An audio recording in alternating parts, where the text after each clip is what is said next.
جی، تو میں یہ کہہ رہا تھا کہ پانچواں مسئلہ جو یہاں پر بیان کرنے کا ہے کہ صحابہ کرام رضوان اللہ علیہم اجمعین کو کے ساتھ سب و شتم، اس سے مراد کیا ہے؟ تو میں نے بتایا کہ صحابہ کرام کو سب و شتم کا مطلب یہ ہے کہ ان سے برات کا اظہار، اس لیے کہ جب کوئی ان میں سے کسی کو برا بھلا کہتا ہے یا گالی گلوچ کرتا ہے یا ان کو اذیت پہنچانے والی بات کہتا ہے تو گویا وہ ان سے برات کا اظہار کرتا ہے، اس لیے کہ برا بھلا کہنے کی حقیقت یہ ہے کہ انسان اسی کو برا بھلا کہتا ہے جس سے خوش نہیں ہوتا یا جس کے کسی فعل کو ناپسند کرتا ہے، اس لیے کہ خوش ہونے والا تعریف کرتا ہے، بڑائی بیان کرتا ہے، ثناخوانی کرتا ہے، اور جو بغض رکھنے والا ہے وہ برا بھلا کہتا ہے اور برات کا اظہار کرتا ہے۔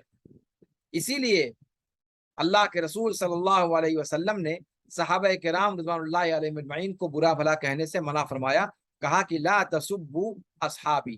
اور آپ صلی اللہ علیہ وسلم نے جو صیغہ استعمال کیا لا تسبوا، یہ نہی کا صیغہ ہے، اور نہی کی اصل دلالت اگر کوئی صارف نہ ہو تو وہ تحریم کے لیے ہوتی ہے، جیسا کہ اصول فقہ کے اندر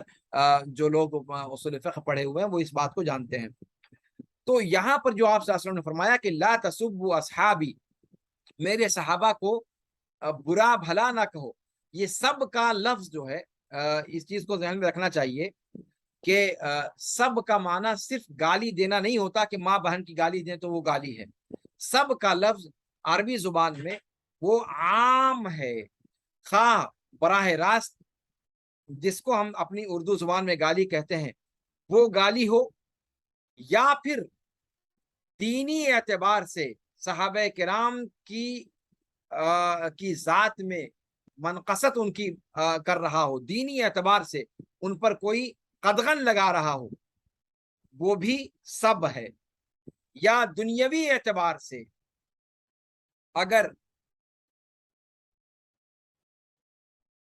اگر کوئی ان کی شان میں گستاخی دنیاوی اعتبار سے کر رہا ہو، یہ سب کی سب چیزیں سب کے اندر داخل ہیں، البتہ اس میں تفصیل ہے کہ کس طرح کے سب کا کیا حکم ہوگا، لیکن یہاں جب اللہ کے رسول صلی اللہ علیہ وسلم نے منع فرمایا کہ لا تسبو، تو اس کے اندر سب کے مفہوم میں یہ تینوں چیزیں آ جاتی ہیں، یعنی براہ راست گالی، یا دینی اعتبار سے ان پر کیچڑ اچھالنا دینی ناحیے سے، یا دنیاوی ناحیے سے ان میں سے کسی پر کیچڑ اچھالنا، یہ سب کے اندر داخل ہے اور یہ حرام ہے، ہر سب جو بھی سب ہے صحابہ کے حوالے سے وہ حرام ہے، اور اسی لیے اللہ کے رسول صلی اللہ علیہ وسلم نے ایک دوسری روایت میں فرمایا کہ من سب اصحابی فقد آذانی، جس نے میرے صحابہ کو سب و شتم کیا اس نے مجھے اذیت دی، اور اللہ کے رسول صلی اللہ علیہ وسلم کو اذیت پہنچانا یہ حرام ہے اور کبیرہ گناہوں میں سے کبیرہ گناہ ہے، اسی لیے صحابہ اور ایسے ہی صحابہ کرام رضوان اللہ علیہ مجمعین کی شان میں اذیت رسانی اس کا بھی حکم وہی ہے۔ اللہ رب العالمین نے فرمایا کہ والذین یؤذون المؤمنین والمؤمنات بغیر ما اکتسبوا فقد احتملوا بہتانا واثما مبینا، اور یہاں پر المؤمنین والمؤمنات سے آپ صلی اللہ علیہ وسلم کی حیات میں جو مومنین و مومنات موجود تھے وہ اولین مراد ہیں، لہذا صحابہ کرام کو ایذا پہنچانا، کسی بھی صحابی ان میں سے کسی بھی صحابی کو ایذا پہنچانا، یہ اسم مبین کو کا گرا بوجھ اٹھانا ہے، جیسا کہ اللہ نے فرمایا فقد احتملوا بہتانا و اثما مبینا، یہ بہتان تراشی اور اسم مبین واضح بڑے گناہ کو برداشت کرنے کے قبیل سے ہے، اور یہ جو تعبیر ہے یہ ہمیں بتلاتی ہے کہ یہ عمل یہ شدید حرام کردہ چیزوں میں سے ہے، تو سب جیسا کہ ذکر کیا یہ کبھی گالی دے کر کے ہوتا ہے، کبھی لعنت بھیج کر کے ہوتا ہے، کبھی ان کی شان میں کوئی منقصت کر کے ہوتا ہے، یا پھر ان کی عدالت میں طعن کر کے ہوتا ہے، یا ان کے دین کے حوالے سے کوئی کیا نام ہے غلط بات ذکر کر کے ہوتا ہے، یا کسی بھی طریقے کی ان کی برائی جو کی جا سکتی ہو، وہ سب کے اندر داخل ہے۔ بعض صحابہ ہو سکتا ہے کہ ان کو گالی دی جائے، بعض کی عیب جوئی کی جائے دینی اعتبار سے، یا بعض کی عیب جوئی کی جائے دنیاوی اعتبار سے۔ دنیاوی اعتبار سے یعنی عدالت کے اعتبار سے ان کو عدول مانا جائے، لیکن دنیاوی اعتبار سے ان پر کوئی عیب جوئی کی جائے۔ دینی اعتبار سے جیسے مثال کے طور پر کسی بھی صحابی کے بارے میں یہ کہنا کہ وہ مومن اور اللہ کے رسول صلی اللہ علیہ وسلم پر صحیح معنوں میں ایمان رکھنے والے نہیں تھے، بلکہ ان کے اندر نفاق پایا جاتا تھا، یا صحابہ کے بارے میں یہ بات کہیں کہ ان کے پاس علم کی کمی تھی، یا ان میں سے بعض کے بارے میں یہ عقیدہ رکھنا کہ ان کے ہاں دینداری بہت کم درجے کی تھی، یا کسی کے بارے میں یہ کہنا کہ فلاں مال کا حریص تھا، لالچی تھا، یا جاہ و منصب کا پجاری تھا، جاہ و منصب کے حصول کے لیے وہ جو ہے وہ جاہ و منصب کا سے محبت کرنے والا بندہ تھا، یا ان میں سے بعض عورتوں کو کی خواہش میں جنگ و جدال کرتے تھے، یا پھر یہ کہ انہوں نے زیادہ شادیاں اس لیے کی تاکہ دنیاوی لذتوں کو حاصل کریں، وہ دنیا کے طلبگار تھے، وغیرہ وغیرہ۔ ان میں سے جتنی باتیں ذکر کی گئی ہیں وہ سب کی سب کے دائرے میں آتی ہیں، جس سے اللہ کے رسول صلی اللہ علیہ وسلم نے منع فرمایا ہے کہ لا تسبوا اصحابی۔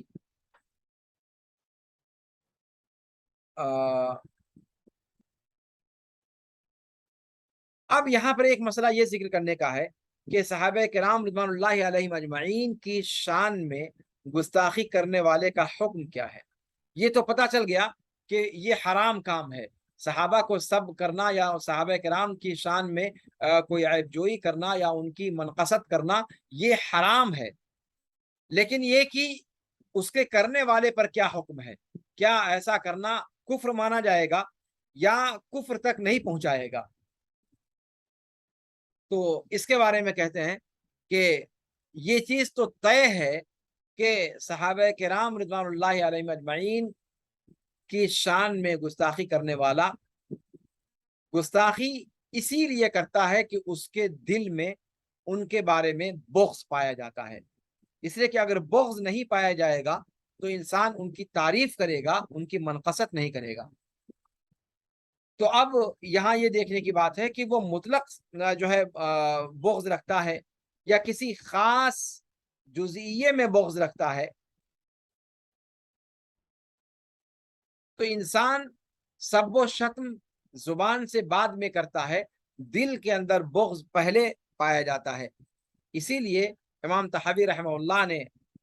آگے آخر میں کہا کہ وَبُغْضُهُمْ كُفْرٌ وَنِفَاقٌ وَطُغْيَانٌ،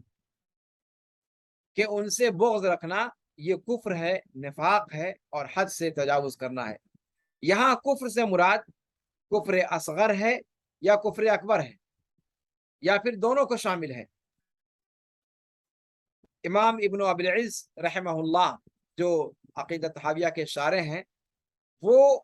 کہتے ہیں کہ کفر کا لفظ امام طحاوی کے متن میں وہ دونوں قسموں کو شامل ہے، یعنی کفر اصغر اور کفر اکبر۔ تو کبھی صحابہ کرام کا بغض انسان کو کفر اکبر تک پہنچا دیتا ہے، اور کبھی یہ بغض کفر اصغر تک باقی رہ جاتا ہے۔ ایسے ہی نفاق کا معاملہ ہے، نفاق کبھی نفاق اکبر بن جاتا ہے اور کبھی نفاق اصغر ہوتا ہے حالات کے اعتبار سے۔ امام احمد رحمہ اللہ اور علماء سلف سے صحابہ کرام کو برا بھلا کہنے والے کی تکفیر کے حوالے سے دو روایتیں مروی ہیں۔ پہلی روایت یہ ہے کہ جس نے صحابہ کرام کی شان میں گستاخی کی وہ کافر ہو گیا،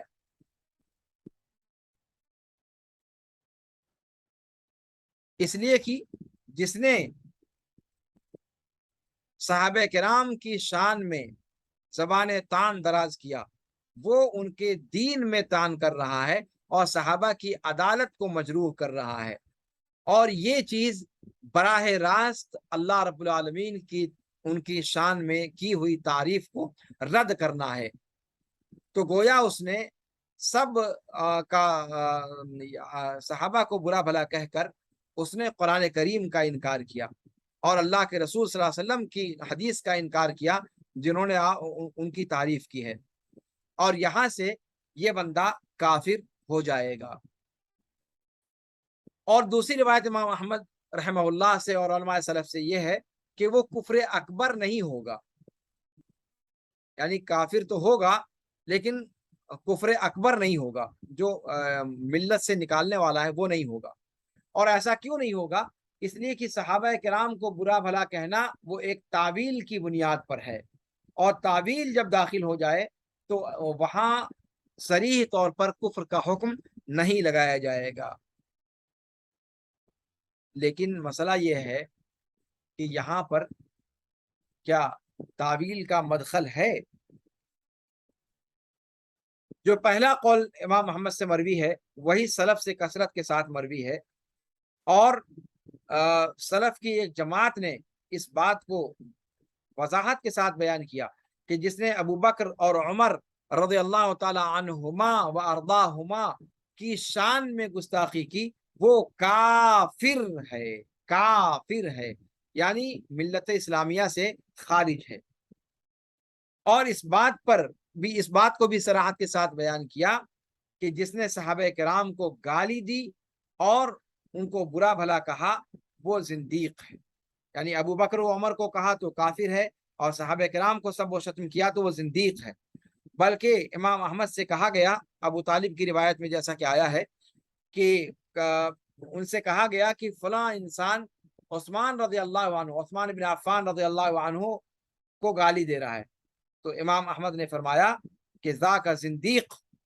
وہ بندہ زندیق ہے، اور آپ جانتے ہیں کہ زندیق یہ کافر سے بھی بڑا خطرناک معاملہ ہوتا ہے۔ تو اور یہی سلف کی جو بڑی جماعت سلف میں سے اکثریت اسی طرف گئی ہے، اس لیے کہ صحابہ کو گالی دینا یہ اللہ رب العالمین کی تکذیب ہے، اللہ کے رسول صلی اللہ علیہ وسلم کی جو ان کے اوپر ثنا ہے اس کو رد کرنا ہے، چاہے وہ کسی تعویل کی بنیاد پر ہو یا دنیا داری کی بنیاد پر ہو۔ امام ابن تیمیہ رحمہ اللہ نے الصارم المسلول علی شاتم الرسول، اللہ کے رسول صلی اللہ علیہ وسلم کی شان میں سب و شتم کرنے والے پر جو ایک مستقل معرکۃ الآراء کتاب لکھی ہے، اس کتاب کے اخیر میں انہوں نے روایات اور اقوال نقل کیے ہیں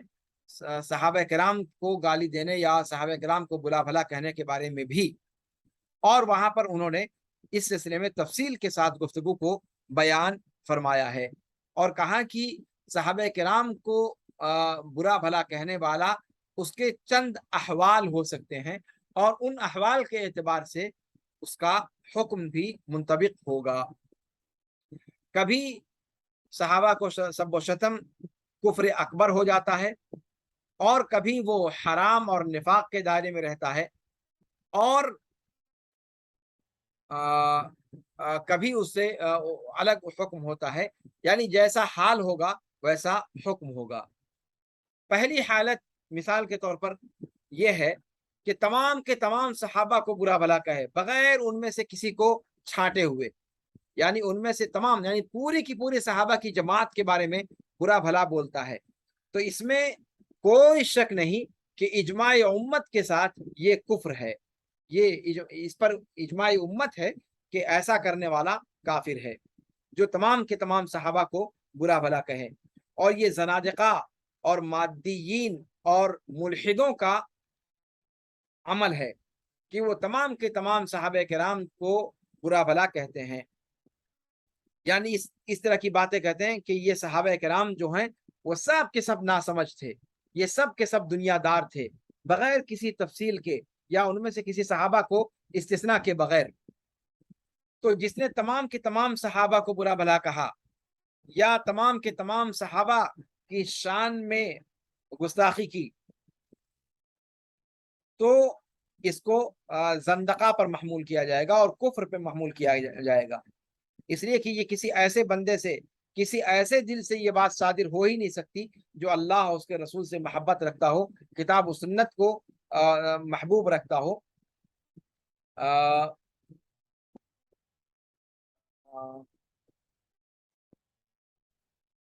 اور کتاب و سنت جو ہم تک پہنچا ہے جن کے واسطے سے، ان سے محبت رکھتا ہو، ان سے یہ قول سرزد ہو ہی نہیں سکتا۔ لہذا یہ قول اجماع امت ہے اس پر کہ ایسا قول کہنے والا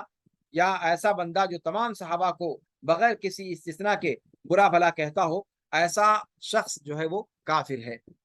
دوسری حالت یہ ہے کہ صحابہ کی اکثر تعداد کو برا بھلا کہے اور ان کے فعل سے ناراض ہو، غصہ ہو، جیسا کہ روافظ کا معاملہ ہے کہ وہ اکثر صحابہ کرام کو لعن طعن کرتے ہیں، جنہوں نے بھی علی رضی اللہ عنہ کی مخالفت کی، یا جو بھی صحابہ علی رضی اللہ تعالیٰ عنہ کی مدد کے لیے کھڑے نہیں ہوئے اور انہوں نے ابو بکر و عمر اور عثمان کو سے محبت کا اظہار کیا، ان تمام صحابہ کو ان لوگوں نے سب و شتم کا نشانہ بنایا اور لعن طعن کیا۔ تو اکثر سلف اس طرف گئے ہیں کہ یہ سارے کے سارے روافظ بھی کافر ہیں، اور امام مالک رحمہ اللہ نے صحابہ کرام کی ایک جماعت کو ان کے دین میں مواقف کی وجہ سے ناراض ہوتے ہوئے برا بھلا کہنے والوں کو امام مالک نے کافر کہا ہے، استدلال کرتے ہوئے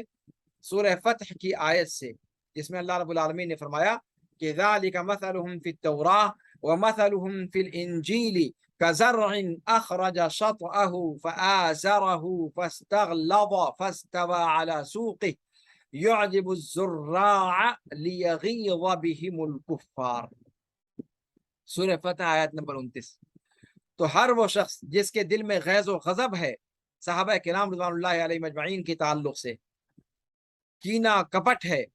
تو اللہ رب العالمین نے اس کو کفار کے ساتھ ملا دیا ہے۔ اس سے امام مالک امام دار الہجرہ نے استدلال کیا کہ جس نے صحابہ کرام کو برا بھلا کہا یا ان میں سے کسی گروہ کسی خاص جماعت کو برا بھلا کہا، وہ کافر ہے، اور یہ قول امام مالک کا صحیح ہے اور یہ استدلال ظاہر ہے۔ تیسری حالت یہ ہے کہ بعض صحابہ کرام کو برا بھلا کہے، لیکن وہ ان سے کینہ کپٹ رکھتے ہوئے نہیں، بلکہ اپنی طرف سے اپنے علم کے اعتبار سے ان کا کوئی اچھا عمل ظاہر نہ ہونے کی وجہ سے، یعنی یہ سمجھے، یہ کہے کہ بعض صحابہ ان کے اندر علم کم تھا، یا لالچی تھے، یا نہیں سمجھتے تھے، یا دنیا کی ان کے اندر محبت تھی، وغیرہ وغیرہ، تو کہتے ہیں کہ یہ کفر نہیں ہے لیکن یہ حرام ہے، اس لیے کہ یہ بہرحال سب ہے، اور یہ محبت ولایت جو ان سے رکھنے کا حکم آیا ہے اس کے تقاضا کے خلاف ہے، اور اسی پر محمول کیا جائے گا بعض سلف کا کلام یا بعض سلف کا کہنا کہ صحابہ کرام کو جس نے گالی دی یا بعض صحابہ کو گالی دی تو وہ کافر نہیں ہے، یعنی کافر نہیں ہے جس کو کہا گیا، اس کو اسی حالت پہ محمول کیا جائے گا۔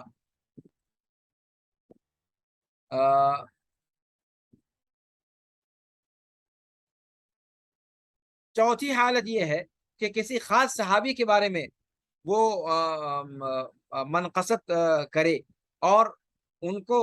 جو ہے برا بھلا کہے کسی خاص اعتقاد کی وجہ سے جس کا وہ اعتقاد رکھتا ہے، اور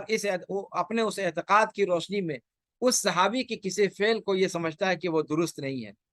جیسا کہ عثمان رضی اللہ عنہ کی شہادت کے بارے میں واقع ہوا، اور علی رضی اللہ تعالیٰ عنہ کے فعل کے بارے میں، اور معاویہ رضی اللہ تعالیٰ عنہ کے فعل کے بارے میں جو اختلاف ہوا،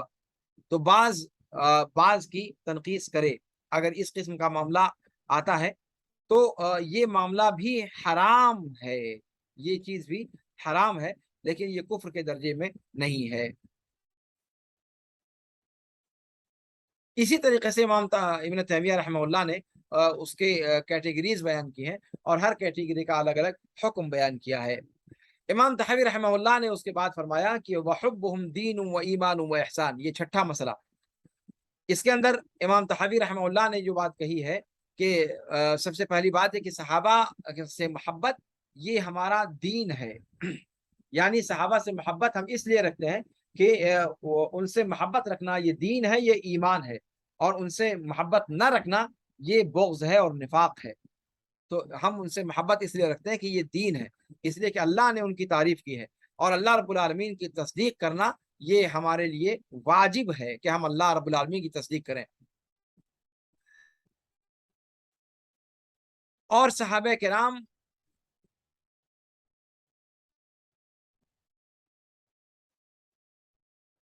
کی تعریف جو اللہ رب العالمین نے کی ہے وہ دو اعتبار سے۔ پہلی بات تو یہ کہ اللہ رب العالمین نے فرمایا کہ والمؤمنون والمؤمنات بعضهم اولیاء بعض، کہ مومن مرد اور مومن عورتیں دونوں، مرد مرد میں اور عورتوں میں ایک دوسرے کے اولیاء ہیں، یعنی ایک دوسرے سے موالات رکھنے والے ہیں، ایک دوسرے سے محبت رکھنے والے ہیں، اور ایک دوسرے کے مددگار ہیں۔ اور مومنین میں سے عظیم ترین مومنین کون تھے؟ جو اللہ کے رسول صلی اللہ علیہ وسلم کے صحابہ تھے۔ تو مومن جب ایک دوسرے کے ساتھ محبت اور نصرت کا معاملہ رکھنے والے ہیں تو صحابہ کرام اس میں بدرجہ اولا داخل ہوئے کہ ہم ان سے محبت اور نصرت رکھتے ہیں۔ اسی طریقے سے اللہ رب العالمین نے فرمایا کہ والذین جاءوا من بعدهم یقولون ربنا اغفر لنا ولاخواننا الذین سبقونا بالایمان ولا تجعل في قلوبنا غلا للذین آمنوا ربنا انک رؤوف رحیم، کہ وہ لوگ جو ان کے بعد آئے وہ کہتے ہیں کہ اللہ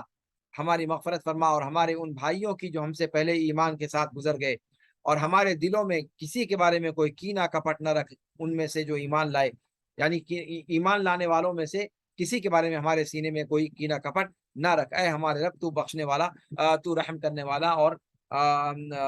مہربان ہے۔ تو یہاں پر اللہ رب العالمین نے ان کی تعریف بیان کی اس لیے کہ وہ صحابہ کرام سے محبت رکھتے ہیں، تو یہ دین ہوا، دین کے ناحیے سے اللہ رب العالمین نے ان کی تعریف صحابہ کرام سے محبت رکھنے کی وجہ سے کی، اور یہاں سے صحابہ کرام کی محبت دین ہے۔ دوسرا ناحیہ یہ ہے کہ یہ اللہ رب العالمین نے صحابہ کرام کے بارے میں جو ثناخوانی کی ہے اس کی تصدیق ہے، اور اللہ رب العالمین کے اقوال، اللہ رب العالمین کی کہی ہوئی بات کی تصدیق پر عمل کرنا یہ دین ہے۔ اللہ رب العالمین نے مہاجرین و انصار کی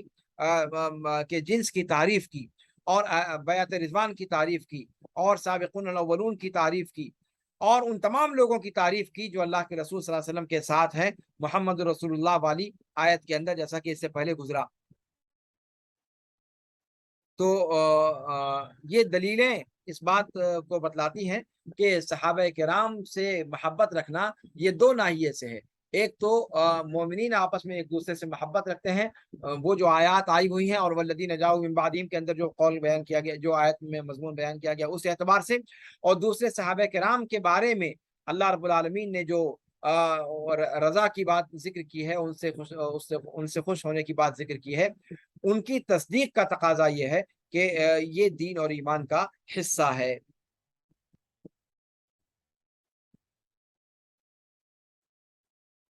دوسری بات یہ کہ ان سے محبت ایمان ہے، اس لیے کہ اللہ رب العالمین نے اس کو، یہ واجب ہے اللہ رب العالمین نے جس کو مومنین پر واجب کیا ہے، اور یہ ایمان کی شاخوں میں سے ایک شاخ ہے،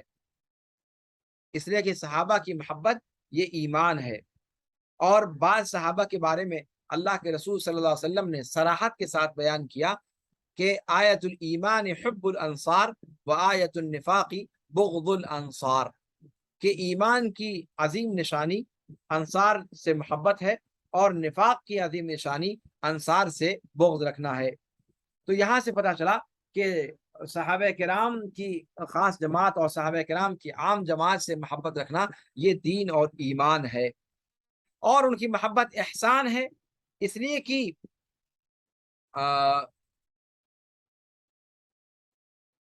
کہ یہ بتلاتا ہے کہ ان سے محبت رکھنے والا اپنے دین میں احسان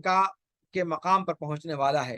اور وہ اس چیز کو انجام دینے والا ہے جو اس پر واجب ہے، اور جو اس کے رب کی طرف سے تقرب اختیار کرنے کے لیے اللہ رب العالمین نے واجب کر رکھی ہیں جو چیزیں، ان میں سے ایک یہ ہے۔ تو امام طحاوی رحمہ اللہ کا یہ کہنا کہ وحبہم دین و ایمان و احسان، یہ جو ہے کیٹیگریز اس کے اندر بھی ہیں کہ صحابہ کرام سے محبت لوگوں کے اندر جس درجے کی پائی جائے گی اس کے اعتبار سے وہ ان مدارج کو پہنچے گا۔ بعض لوگ دین سمجھ کر، بعض لوگ ایمان سمجھ کر، اور بعض لوگ احسان سمجھ کر ان سے محبت رکھتے ہیں۔ جس طرح کی محبت اور نصرت لوگوں کے اندر پائی جائے گی اس درجے کی محبت کا درجہ ان کو ملے گا دین اور ایمان اور احسان کے اعتبار سے۔ دوسری، ساتواں اور آخری مسئلہ جو ہے وہ یہ کہ امام طحاوی رحمہ اللہ نے فرمایا کہ ان سے بغض رکھنا یہ کفر ہے، نفاق ہے اور طغیان ہے۔ یعنی صحابہ سے بغض رکھنا یہ کفر ہے، اس لیے کہ صحابہ سے بغض اگر دین کی وجہ سے ہے تو یہ کفر اکبر ہے، اس میں کوئی شبہ نہیں، اور اگر ان سے بغض دنیا کی وجہ سے ہے تو یہ کفر اصغر ہے۔ اللہ کے رسول صلی اللہ علیہ وسلم نے فرمایا کہ لا ترجعوا بعدی کفارا یضرب بعضکم اعناق بعض۔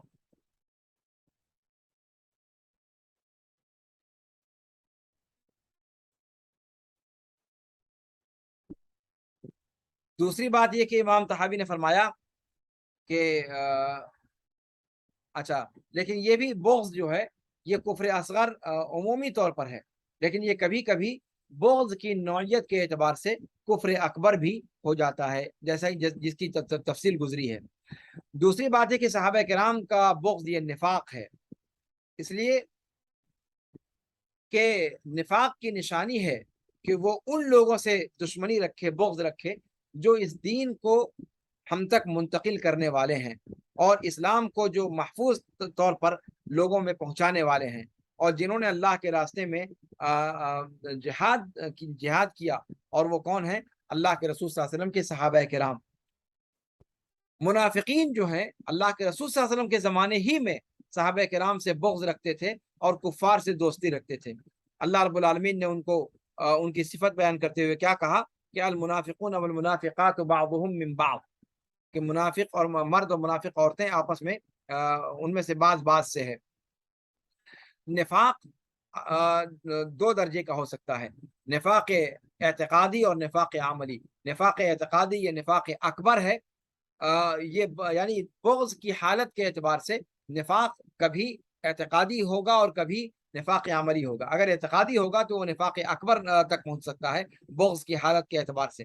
اور کبھی نفاق عملی ہو سکتا ہے بغض کی نوعیت کے اعتبار سے۔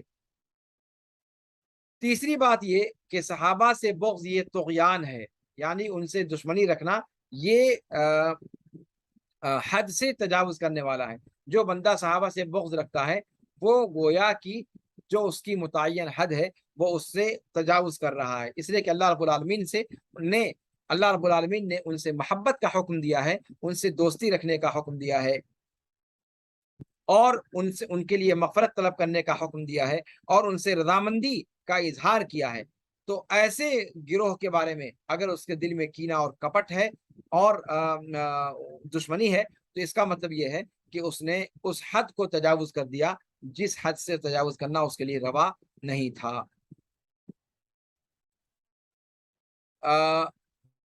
اس کے بعد ایک اہم مسئلہ یہ ہے کہ صحابہ کرام، آٹھواں مسئلہ کہ صحابہ کرام رضوان اللہ علیہ مجمعین کے بارے میں علماء کرام نے مستقل تصنیفیں لکھی ہیں، اس چیز کو بیان کرتے ہوئے کہ صحابہ کرام کے حوالے سے ہم پر کیا واجب ہے اور کیا واجب نہیں ہے، اور کیسے ان کی تعریف کرنا اور کیسے ان کے اخبار اور سیرت کو ذکر کرنا یہ ان کی محبت میں سے ہے۔ اس حوالے سے انہوں نے مصنفات تصنیف کی ہیں صحابہ کرام کا دفاع کرتے ہوئے، اور صحابہ کرام کا دفاع اور ان کے بارے میں کتابیں لکھنا یہ حقیقت میں ایک طرح کا جہاد ہے، خاص طور سے ان زمانے میں، ایسے زمانے میں کہ جس میں ایسے لوگ بکثرت پائے جانے لگیں جو صحابہ کرام کی شان میں گستاخی کرنے والے ہوں یا بعض صحابہ کرام کی شان میں گستاخی کرنے والے ہوں۔ اس لیے کہ صحابہ کرام سے محبت اور ولایت اس بات کا تقاضا کرتی ہے کہ ان کے دفاع میں کتابیں لکھی جائیں اور ان کی طرف سے ان کا جو ہے دفاع کیا جائے، ان کی نصرت و تائید کی جائے۔ اور یہاں سے بہت سارے محدثین نے صحابہ کرام کے بارے میں کتابیں لکھی، صرف کتابوں کے لکھنے کی محبت میں نہیں بلکہ دین کی مدد سمجھ کر صحابہ کرام کے بارے میں کتابیں لکھی، اور الگ الگ صحابہ کرام کے بارے میں بھی لکھی، اور تمام صحابہ کرام کے بارے میں بھی اکٹھا کتابیں لکھی۔ صحابہ کرام کے بارے میں جو مؤلفات ہیں یا تو وہ مستقل مؤلفات ہیں یا پھر حدیث کی کتابوں کے ضمن میں مؤلفات ہیں، جیسے مناقب صحابہ، مناقب مہاجرین، مناقب ابو بکر، مناقب عمر رضی اللہ عنہ اجمعین، جیسا کہ امام بخاری میں کی صحیح میں کتاب المناقب کے نام سے ہے، یا امام مسلم کے ہاں کتاب و فضائل الصحابہ کے نام سے ہے، یا اس کے علاوہ اور حدیث کی کتابوں میں الگ الگ طریقوں پر جو تذکرہ کیا گیا ہے۔ تو یہ جو صحابہ کرام کے بارے میں کتابیں ہیں، یہ حقیقت میں ان کے بارے میں لکھنا یہ دین کا دفاع ہے، اور دین کی طرف سے دین میں ایک طریقے کا یہ جہاد ہے جس کو کرنے کی ضرورت ہے۔ اور صحابہ کرام رضوان اللہ علیہ اجمعین کے بارے میں ان پر جو الزامات اور ان کی عیبجوئی کرنے والے لوگ ہیں، ان کے خلاف کتابوں کو لکھنا یہ ایک بہت بڑا وقت کا تقاضا ہے۔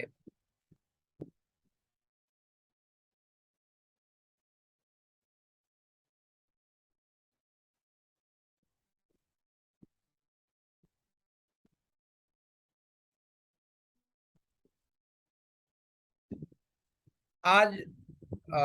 امام طحاوی رحمہ اللہ نے جو باتیں ذکر کی تھیں ان پر گفتگو مکمل ہوئی۔ اب انشاءاللہ اگلے درس میں پھر اس کے بعد جو تفصیل ذکر کی ہے، اور حقیقت یہ ہے کہ جو باتیں آج بیان کی گئی ہیں وہ آگے آنے والی بہت ساری عبارتوں کی تفصیل بھی اس میں آ گئی ہے، اس لیے انشاءاللہ ہو سکتا ہے کہ آگے ہم اتنا وقت نہ لیں اور تیزی کے ساتھ آگے بڑھیں صحابہ کرام کے موضوع کو مکمل کرتے ہوئے انشاءاللہ العزیز اگلے درس میں۔ تو آج اسی پر اکتفا کرتا ہوں۔ اللہ رب العالمین سے دعا ہے کہ اللہ رب العالمین ہمارے دلوں میں صحابہ کرام رضوان اللہ علیہ اجمعین کی محبت پیدا کر دے، ان کی نصرت و تائید کی ہمیں توفیق دے، اور ان کے جناب کا دفاع ہمیں کرنے کی توفیق عطا فرمائے، اور ان سب کی محبت ہمارے دلوں میں جاگزی فرما دے، اور انہی کے ساتھ اللہ رب العالمین انہی کے نقش قدم پر ہمیں اس دنیا میں زندہ رکھے، اور انہی کے ساتھ ہمارا حشر فرمائے۔ هذا وصلی اللہ وسلم علی نبینا محمد وعلى آلہ وصحبہ اجمعین۔ سبحانک اللہم وبحمدک، اشہد ان لا الہ الا انت، استغفرک واتوب الیک۔ والسلام علیکم ورحمۃ اللہ تعالی وبرکاتہ۔